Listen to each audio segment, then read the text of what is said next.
谁干的？谁把我日记翻出来的？啊？你说你们看就偷偷看呗，完了还明目张胆的加批注。你们懂不懂什么叫隐私啊？你懂不懂什么叫隐私？你凭啥瞎写我们呢？我怎么瞎写的？这是我的日记，我的地盘我做主，知不知道？我愿意怎么写我就怎么写，跟你们有什么关系？那你敢给大家念念吗？来，念念。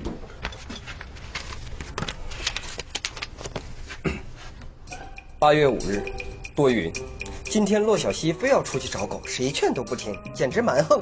也就白玲珑凡事顺着他，但最后也是热脸贴冷屁股。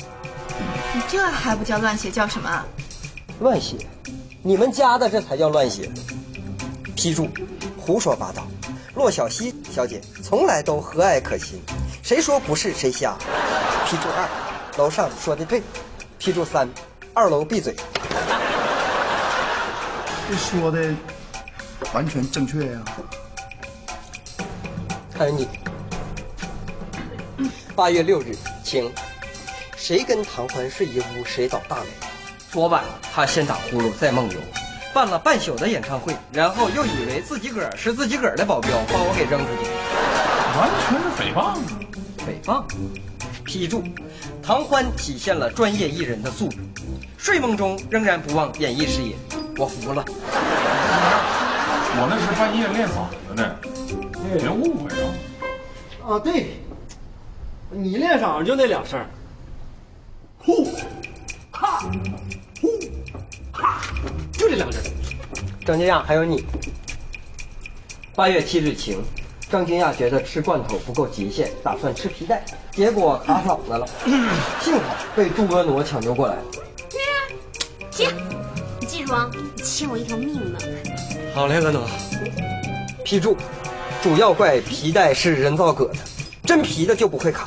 批注2：你好歹切切再吃啊。不是，那不整根的，就没有挑战性了。什么就没有挑战性了？你们这群人真是，我告诉你们，别再乱动我的日记，这是我的隐私，我的日记你们别再乱动，动坏了以后，后边的人找不到现在这段历史了，你们谁负责？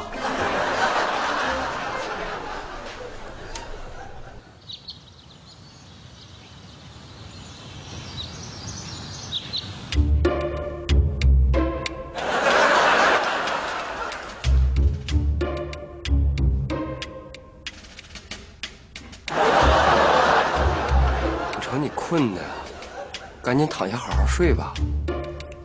你睡你的呗，你管我干啥呢？你不睡觉是不是因为怕别人说你打呼噜啊？哎呀，你不明白，要是粉丝知道我这样，他们该伤心了。哎，粉丝上哪知道你打呼噜去？你也不在台上睡觉。睡吧。不睡。怎么的还得我拍你啊？不睡，爱睡不睡，我睡。哎呦，我可跟你耗不起。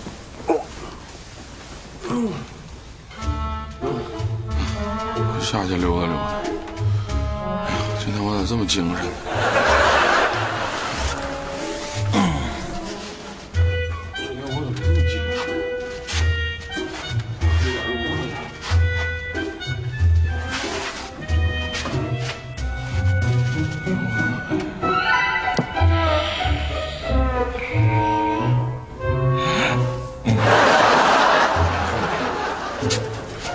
没睡着。